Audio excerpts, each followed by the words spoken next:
Assalamualaikum warahmatullahi wabarakatuh. Alhamdulillah wassalatu wassalamu ala Rasulillah Sayyidina Muhammad bin Abdullah wa ala alihi wa sahbihi wa man wala wa la hawla wa la quwwata illa billah. Amma ba'd. Rabbi shrah li sadri wa yassir li amri wahlul 'uqdatam min lisani yafqahu qawli. Amin ya rabbal alamin. Yang saya hormati para alim ulama, para kiai, para habaib, para asatid, para sepuh dan mispuh, dan para senterlibat yang hadir pada pagi hari ini, dan tak pula juga pada guru kita yang sedang musafir, yang sedang pergi ke Jakarta. Mudah-mudahan beliau dikasih selamat di perjalanannya, mudah-mudahan beliau dikasih umur yang panjang, dan mudah-mudahan beliau dipermudah musafirnya. Amin ya rabbal alamin. Yang pertama-tama kita panjatkan puja dan puji syukur atas kehadiran Allah Subhanahu wa taala, yang mana Allah Subhanahu wa taala telah memberikan kita sebuah nikmat sehat, iman, Islam, sehingga kita semuanya bisa melakukan rutinitas dialog pada pagi hari ini. Alhamdulillahirabbil alamin. Yang kedua kalinya salawat serta salam kita haturkan kepada junjungan kita, suri tauladan kita, Nabi besar kita, Nabi Muhammad sallallahu alaihi wasallam. Sallu ala Nabi Muhammad. Mudah-mudahan dengan kita bersalawat kepada Nabi Muhammad sallallahu alaihi wasallam, kelak di hari kiamat nanti bisa mendapatkan syafaatnya baginda Nabi Muhammad sallallahu alaihi wasallam. Amin ya rabbal alamin. Jadi, masyaallah muslimin yang dirahmati Allah Subhanahu wa taala, ketika ada suatu majelis, ada suatu perkumpulan yang mana di dalam perkumpulan itu tidak ada bau-bau menyebut Allah Subhanahu wa taala, tidak ada bau-bau mengingat Rasulullah sallallahu alaihi wasallam, maka ketahuilah bahwasanya orang yang di dalam majelis itu akan merasa rugi nanti di hari kiamat. Kenapa? Karena disebutkan oleh Nabi Muhammad SAW, ma qa'ada qaumun maq'adan lam yadhkurullaha fi wa lam yusallu 'alan nabi illa kana 'alaihim hasratan yaumal qiyamah. Tidaklah suatu kaum yang duduk di majelis, di dalam majelis itu tidak ada sifat-sifat menyebut Allah Subhanahu wa taala, dan tidak ada bersolawat kepada Nabi Muhammad sallallahu alaihi wasallam, melainkan orang yang di dalam majelis itu akan merasa rugi, sangat rugi ketika hari kiamat nanti datang. Alhamdulillahnya kita tadi saat pembukaan, saat mukaddimah, kita sudah bersolawat kepada Nabi Muhammad. Mudah-mudahan dengan kita bersolawat kepada Nabi Muhammad, kita kelak di hari kiamat nanti bisa mendapatkan syafaatnya. Kita kelak di hari kiamat nanti tidak menyesal seperti orang-orang yang tidak bersolawat di dalam majelis. Dan faedahnya solawat itu banyak sekali. Disebutkan di dalam kitab Khosaisul Muhammadiyah itu ada 39 faedahnya solawat. Salah satu faedah bersolawat kepada Nabi Muhammad sallallahu alaihi wasallam yaitu imtithalu amrillahi subhanahu wa ta'ala, mengerjakan perintahnya Allah Subhanahu wa ta'ala. Sebagaimana Allah Subhanahu wa ta'ala berfirman, ya ayyuhalladzina amanu sallu alaihi wa sallimu taslima. Wahai orang-orang yang beriman, wahai orang-orang yang beriman kepada Nabi Muhammad sallallahu alaihi wasallam, hendaklah kalian bersolawat wa sallimu taslima. Dan jadi dari sini menunjukkan bahwasanya ketika seorang itu bersolawat kepada Nabi Muhammad SAW, dia akan mendapatkan atau dia sudah dicatat sebagai orang yang imtithal amrillah, mengerjakan perintahnya Allah Subhanahu wa taala. Dan faedah yang kedua yaitu muwafiqatul malaikati fiha, yaitu menyamai para malaikat di dalamnya. Sebagaimana Allah Subhanahu wa taala berfirman, "Innallaha wa malaikatahu yusalluna 'alan nabi." Sesungguhnya Allah Subhanahu wa taala dan para malaikat itu bersolawat kepada Nabi Muhammad SAW. Jadi ketika seorang hamba itu bersolawat kepada Nabi, maka dia sama saja seperti malaikat. Kenapa? Karena malaikat bersolawat, malaikat memuji Nabi Muhammad SAW. Allah Subhanahu wa taala memerintahkan kita sholat, tetapi Allah Subhanahu wa taala tidak mengerjakannya. Allah Subhanahu wa taala memerintahkan kita zakat, Allah tidak melakukan zakat. Allah Subhanahu wa taala memerintahkan kita haji, tetapi Allah tidak haji. Tetapi satu amalan ini yang mana Allah Subhanahu wa taala memerintahkan dan Allah Subhanahu wa taala mengerjakan. Menunjukkan apa? Menunjukkan bahwasanya sholawat ini sangat istimewa, sangat menunjukkan Nabi Muhammad SAW ini adalah orang yang paling baik, Habibullah, kekasih Allah Subhanahu wa taala. Dan faedahnya yang nomor 3 yaitu husulu asara salawatin minallah 'alal musalli marratan. Mendapatkan 10 salawat dari Allah Subhanahu wa taala atas orang yang bersalawat satu kali. Sebagaimana Rasulullah sallallahu alaihi wasallam sabda, "Man shalla 'alayya salatan wahidatan sallallahu alaihi biha asra." Barang siapa yang bersalawat kepadaku satu kali saja, maka Allah Subhanahu wa taala akan bersalawat kepadanya 10 kali. Apa yang dimaksud dengan Allah Subhanahu wa taala bersalawat 10 kali? Para ulama menjelaskan annahu yurfa'u lahu 10 darajat. Bahwasanya ketika seorang itu bersalawat satu kali, Allah akan meninggikan 10 derajat. Allah akan menambah 10 derajat. Wa annahu yuktabu lahu 10 hasanah. Dan dia akan diberi pahala, diberi 10 pahala sama Allah. Dan yang nomor 3 adalah wa annahu yumha anhu 10 sayiat, akan dihapus 10 keburukan. Jadi ketika seorang itu bersalawat kepada Rasulullah SAW satu kali, dia akan mendapatkan yang pertama 10 kebaikan, yang kedua 10 derajat, yang ketiga 10 dosanya akan dihapus. Itu satu kali. Bagaimana ketika seorang itu bersalawat 10 kali? Kali kita kalikan 10 dikali 10 100. Dan ketika seorang itu bersalawat 100 kali, kita kalikan juga, kita kalikan 10, berarti 1000. Tetapi ketika seorang itu setiap harinya bersalawat 1000 kali, maka dia tidak akan disentuh oleh api neraka. Dan manfaat atau faedahnya orang yang bersalawat yang nomor 4 adalah annaha sababun li tayyibil majlis wa alla ya'uda asratan ala ahli ila yaumil qiyamah. Dan bersalawat itu bisa menyebabkan majelis baik, dan orang yang bersalawat di dalam majelis itu tidak akan menyesal di hari kiamat nanti. Jadi sudah dijelaskan di mukadimah. Dan yang nomor 5 adalah annaha tunfi anil abdi ismi bukhl.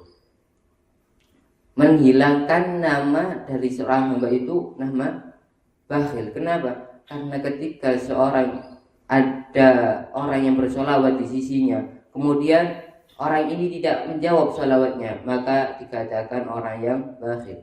Sebagaimana Rasulullah SAW bersabda, al-bakhilu man dzukirtu indahu falam yusalli alayya.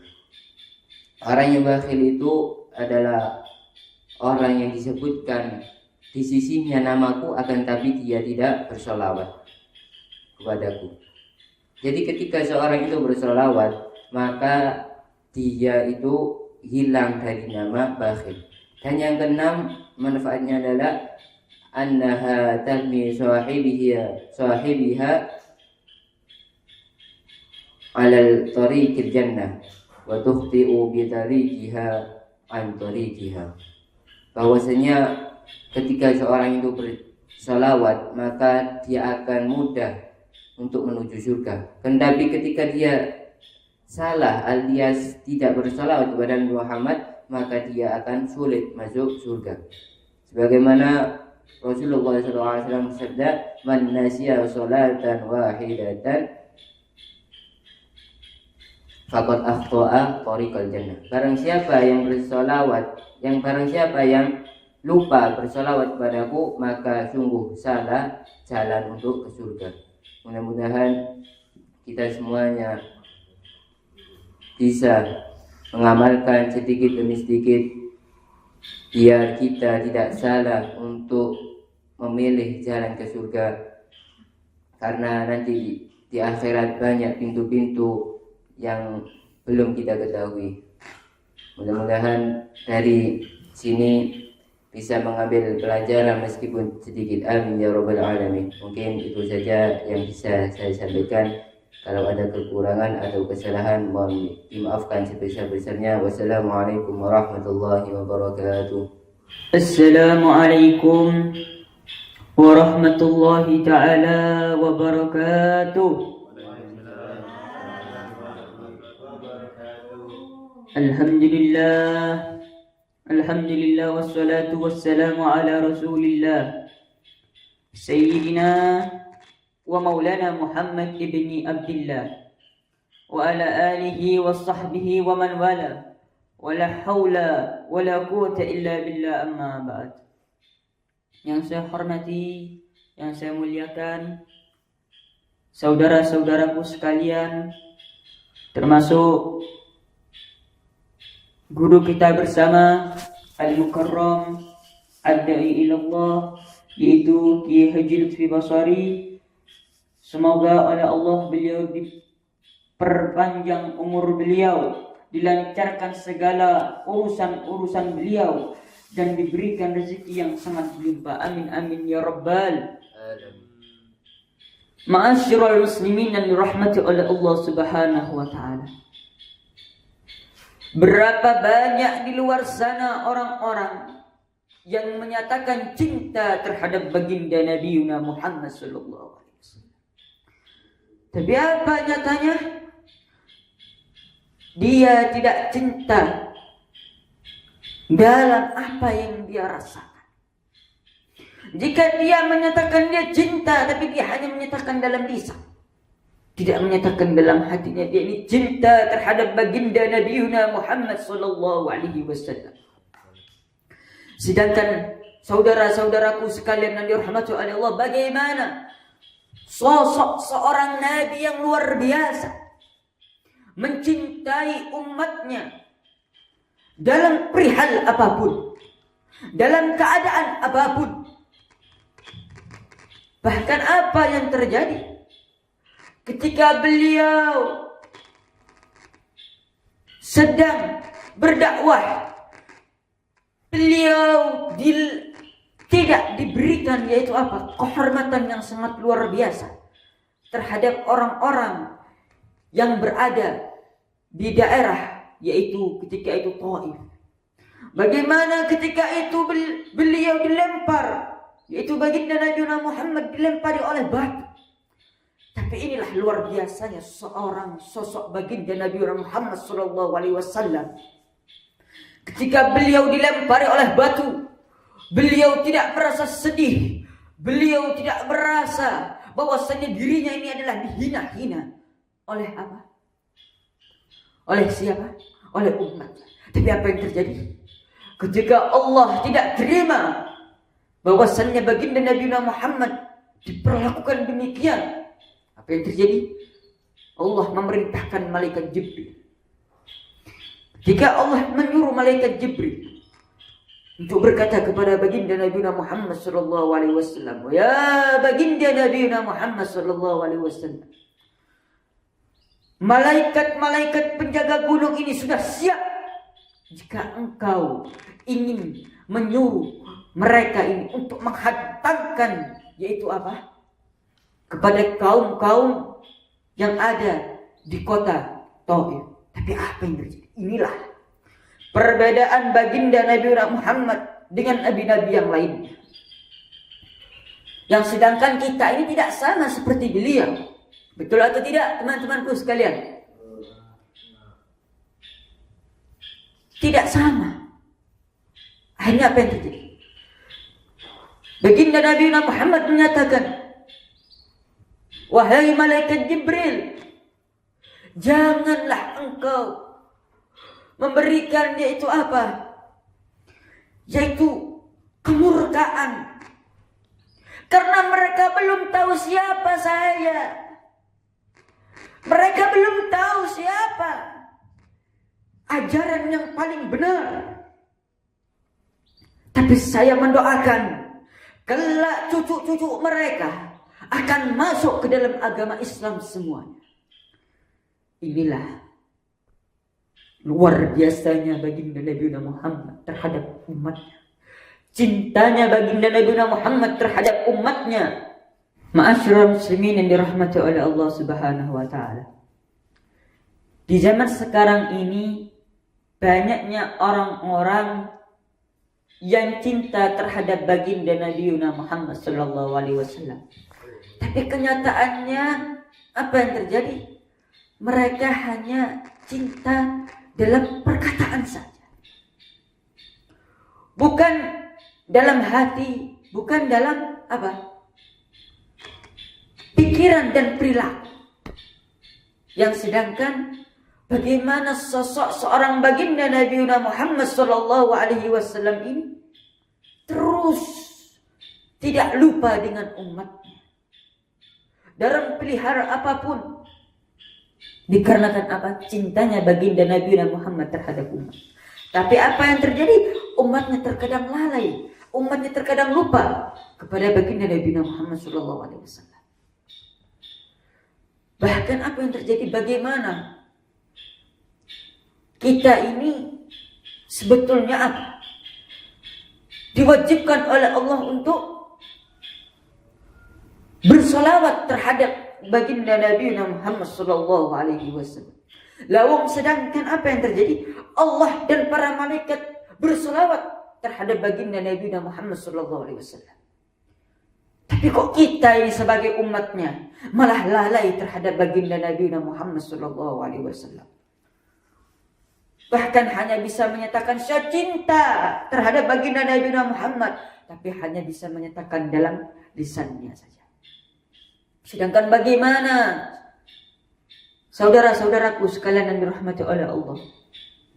Bagaimana ketika baginda Nabi Muhammad sallallahu alaihi wasallam berdakwah? Dikarenakan bagaimana kejamnya, kejihnya orang-orang kaum kafir Quraisy ketika bersama dengan baginda Nabi Muhammad sallallahu alaihi wasallam dan para umat-umat Islam. Dan akhirnya baginda Nabi Muhammad sallallahu alaihi wasallam pindah berhijrah ke kota Taif, yang pada akhirnya baginda Nabi Muhammad ini ingin supaya semua penduduk kota Taif ini menolong baginda Nabi Muhammad dan mau menerima ajakan baginda Nabi Muhammad sallallahu alaihi wasallam.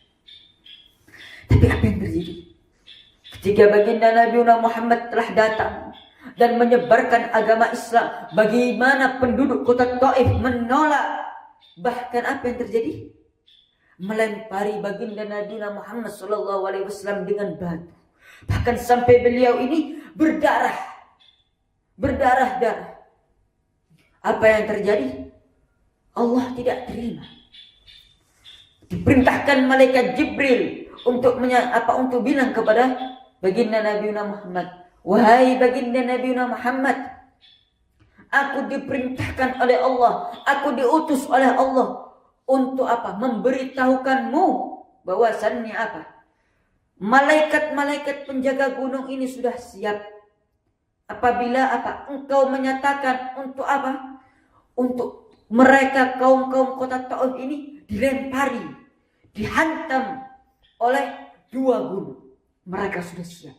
Tapi inilah cintanya yang sangat luar biasa baginda Nabi Muhammad terhadap dengan nabi-nabi yang lainnya. Perbedaan baginda Nabi Muhammad dengan nabi-nabi yang lainnya. Ketika apa yang terjadi? Ketika baginda Nabi Muhammad dalam keadaan yang sangat sengsara, yang sangat sulit, beliau tidak ada rasa benci dalam hatinya, tidak ada rasa murka dalam hatinya.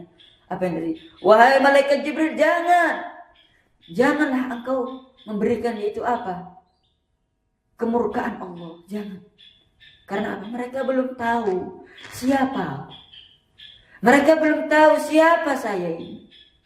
Mereka belum tahu agama yang benar-benar. Mereka belum tahu agama-agama yang benar. Kelak nanti keturunan-keturunan mereka, cucu-cucu mereka, kelak semuanya akan masuk ke agama Islam. Inilah luar biasanya Nabi Muhammad SAW. Masa kita masih tidak mau bersolawat, saudara-saudaraku sekalian yang dirahmati oleh Allah? Yang kenyataannya sudah seperti ini. Cintanya baginda Nabi Muhammad terhadap umatnya. Bagaimana dengan kita? Kok malah kita ini kok, ya Allah, bisa dibilang apa? Malah lupa terhadap umatnya. Jangankan gitu. Kita loh para santri. Kita loh bukan santri saja, orang-orang biasa. Kita sudah diajarkan bagaimana baginda Nabi Muhammad SAW ini cintanya terhadap umatnya, dan bagaimana kita ini anjuran kita untuk bersolawat kepada Nabi Muhammad akan dilipat gandakan derajatnya. Bagaimana ketika orang-orang itu apa? Membaca solawat akan apa? Dilancarkan segala urusan-urusan. Bahkan diberikan syafaat baginda Nabi Muhammad SAW. Tapi nyatanya apa? Kita loh para santri, kita loh orang-orang biasa, apa? Malah lupa, tidak mau bersolat. Malah kenyataannya kita ini mungkin membaca sholawat mungkin ya hanya di sholat 5 waktu saja. Sedangkan bagaimana baginda Nabi Muhammad SAW sangat cinta terhadap umatnya. Bahkan saudara-saudaraku sekalian yang tidak terpikirkan dalam secara logika. Itu apa? Ketika beliau sedang makan, beliau ingat umatnya. Ketika beliau senang, beliau ingat umatnya. Ketika beliau sedih, beliau ingat umatnya. Bagaimana beliau ini apa? Bahkan beliau menyatakan dalam dirinya, ya Allah, aku tidak mau ingin masuk surga jika umat-umatku semuanya tidak semuanya masuk ke dalam surga. Luar biasa. Tapi bagaimana nabi-nabi yang lainnya? Ketika para nabi yang lainnya itu apa? Umat-umatnya tidak taat dengan nabinya. Langsung, ya Allah, berikanlah yaitu kemurkaan. Karena apa? Beda nabi-nabi yang lainnya terhadap baginda Nabi Muhammad. Nyatanya yang saya maksud ini, kita ini berpikir bagaimana seorang sosok baginda Nabi Muhammad itu cinta. Tapi masa kita ini kok tidak cinta terhadap baginda Nabi Muhammad? Masa kok kita ini kok ya Allah lalai? Makan misalkan satu harinya itu kita misalkan baca sholawat 100, kok masa tidak mau sih? Itu loh pada intinya. Lalu sedangkan Nabi Muhammad sendiri ingat terhadap umatnya luar biasa. Maka apa yang terjadi? Pentingnya kita ini bersolawat, saudara-saudaraku. Kenyataannya bagaimana? Dikarenakan mereka terkadang terlalu lupa terhadap apa? Lupa terhadap baginda Nabi Muhammad. Walaupun kita ini yaitu ya biasa, karena kita ini manusia. Banyaknya lupa, banyaknya lalai. Mungkin dalam hal ini kita semoga bisa mengambil hikmah dan manfaat. Bahwasannya pada intinya luar biasanya orang itu bersolawat kepada baginda Nabi Muhammad. Dan ingat saudara-saudaraku sekalian, kita boleh menyatakan cinta, tapi jangan berlisan. Tapi dalam perbuatan juga kita harus, dalam perbuatan hati juga kita harus. Kita cinta terhadap Nabi Muhammad, tapi kita tidak mau bermajelis. Tidak mau ketika dijak orang, ayo ke majelis, tidak mau. Ketika diajak orang untuk beribadah tidak mau. Maka apa yang terjadi? Ketika orang menyuruh dia untuk bersolawat, ayo bersolawat, berapa 1000? Aduh, tidak bisa, males saya. Banyak urusan ini. Apa yang nyatanya? Karena mereka tidak menyatakan dalam hatinya rasa dhab untuk cinta terhadap baginda Nabi Muhammad SAW.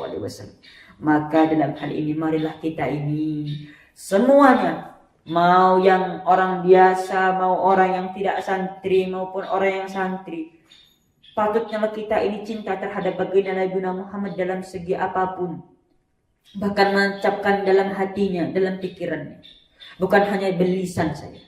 Mungkin dalam hal ini kita bisa mengambil faedah dan manfaat. Bila ada kekurangan atau tutur kata yang kurang mengenakan, mohon maaf. Dan pada intinya marilah kita ini bersalawat kepada baginda Nabi Muhammad SAW. Sallu ala Nabi Muhammad. Mungkin hanya ini saja yang bisa saya sampaikan. Hadza wal afu minkum. Assalamualaikum warahmatullahi taala wabarakatuh.